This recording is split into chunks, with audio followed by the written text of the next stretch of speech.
বিশ্ব ডায়াবেটিস দিবস আমরা তো সবাই জানি যে প্রতি বছর ডায়াবেটিস দিবসের একটা প্রতিপাদ্য বিষয় থাকে। এবারের প্রতিপাদ্য বিষয়টা আসলে কি? এবারে প্রতিপাদ্য বিষয়টা আসলে যে সবসময় ডায়াবেটিসের প্রতিপাদ্য ইন্টারন্যাশনালি সিলেক্ট হয় যে কী প্রতিপাদ্য থাকবে। Diabetes and the work place.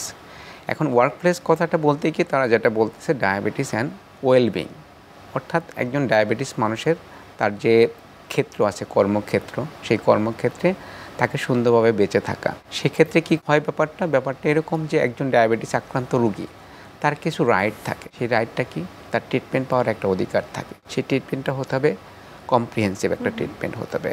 আরেকটা হচ্ছে যে প্রত্যেকটি যে আপনি বললেন বিশাল একটা অংশ ডায়াবেটিস আক্রান্ত, তাদের একটা ইকুইটি থাকতে হবে ট্রিটমেন্টের ক্ষেত্রে। আপনি দেখেন একজন গরিব মানুষ, একজন বড়লোক মানুষ, দুটার মধ্যে একটা পার্থক্য আছে। তো সেই পার্থক্যের ক্ষেত্রে কি হয়? সেই পার্থক্যটা যেন ডায়াবেটিস চিকিৎসার ক্ষেত্রে না হয়। এই জন্য কথাটা আসছে কিন্তু ইকুইটি এক ব্যাপারটা থাকতে হবে।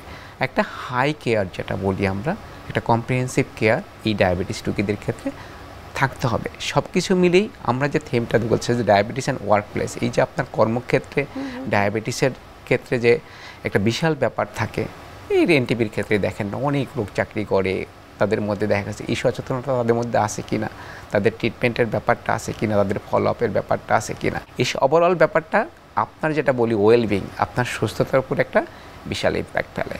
কর্মক্ষেত্র হোক ডায়াবেটিস বান্ধব, সো এই বিষয়টাকে মাথায় রেখে আপনারা সারাদিন কি ধরনের আপনাদের কর্মসূচি রয়েছে? বাংলাদেশের ডায়াবেটিক অ্যাসোসিয়েশন যেটা আছে, তারা তো প্রতি বছরই এই দিবসটা, এবং বাংলাদেশের প্রতিটা শিক্ষা প্রতিষ্ঠান যেটা বলি, বিশেষ করে মেডিকেল কলেজ শিক্ষা প্রতিষ্ঠান, তারা তো প্রত্যেকটা ক্ষেত্রেই তাদের র্যালি বের করে। সচেতনের ক্ষেত্রে তাদের একটা থিম থাকে, কোন ব্যাপারগুলো তারা হাইলাইট করবে। বিভিন্ন প্রতিষ্ঠান যেটা করে যে ডায়াবেটিসের স্ক্রিনিং টেস্ট, এটা বিনামূল্যে। অনেক ধরনের শিক্ষা প্রতিষ্ঠান থেকে শুরু করে অনেক সোশ্যাল অর্গানাইজেশন আছে, প্রত্যেকেই তার নিজ উদ্যোগে।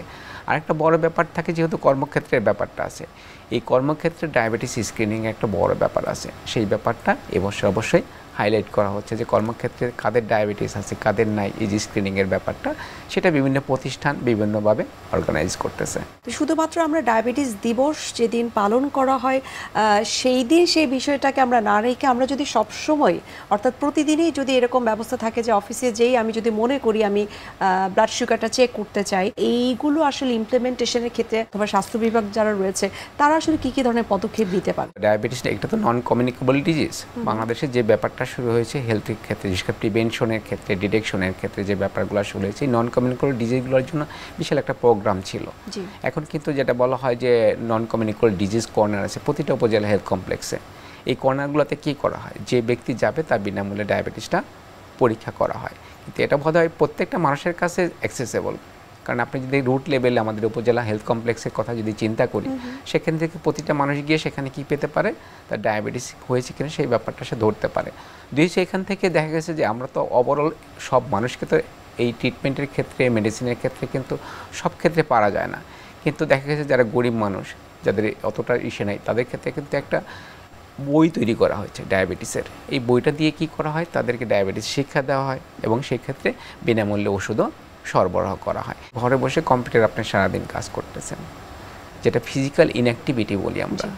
এই ফিজিক্যাল ইনঅ্যাক্টিভিটির একটা বড় কারণ যে আমাদের ডায়াবেটিস, এই যে আজকে তরুণ সমাজ আমেরিকা থেকে শুরু করে সব জায়গায়, আরেকটা বড় কারণ, আপনি যখন ফিজিক্যাল অ্যাক্টিভিটি করবেন না, শারীরিক পরিশ্রম করবেন না, তখন কি হবে, আপনি মোটিয়ে যাবেন, ওবেসিটি গ্রো করবে। এই ওবেসিটি এবং ডায়াবেটিস, বিশেষ করে টাইপ 2 ডায়াবেটিস যেটা, সেটা কিন্তু ওতপ্রোতভাবে জড়িত। কারণ কি, টাইপ 2 ডায়াবেটিসেই হয় যেটা ইনসুলিন রেজিস্ট্যান্স। আর ইনসুলিন রেজিস্ট্যান্সের ক্ষেত্রে সবচেয়ে বড় যে ভূমিকা পালন করে সেটা হচ্ছে আপনার ওবেসিটি। তাহলে এত করে মহামারীকে বাড়তেছে কেন? সবচেয়ে বড় কারণ যেটা আমাদের ফিজিক্যাল ইনঅ্যাক্টিভিটি।